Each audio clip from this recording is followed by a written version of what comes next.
remember the first brochures that Dad had made up about grass-fed beef. And it was all the claims, omega-6s and omega-3s and linoleic acids and aminos. It was really, really health focused on grass-fed beef, the benefits of grass-fed beef, which is logical. I mean, everybody was talking about grass-fed beef, not about White Oak Pastures. And so he went to a food show in, I don't know, the early 2000s, and he got on an elevator with a foreign man, and long elevator ride, probably very awkward. Everybody's had those elevator rides, and so the guy got a brochure from Dad, and said, do you want some unsolicited advice? And Dad said, well, we got 20 floors left. I reckon I'm gonna get it. He said, you're working so hard to sell grass-fed beef. People don't want grass-fed beef. They want to know you. They want to know the farmer.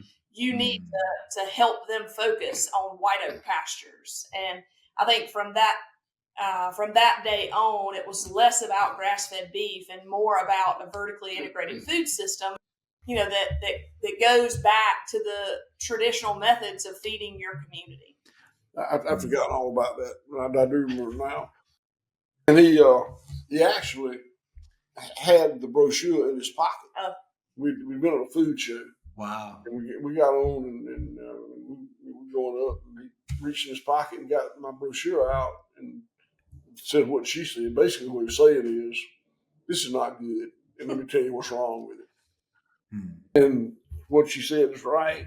The other thing he said is, and you're making all these claims you know nothing about. And what I know about linoleic acid? Nothing.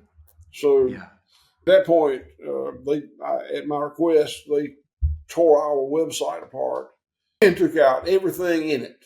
If it wasn't about animal welfare, which we're good at. Yeah. If it wasn't about land management, which we're good at.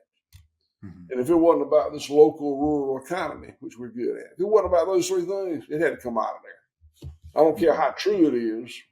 It's not for me to say. I have no credibility.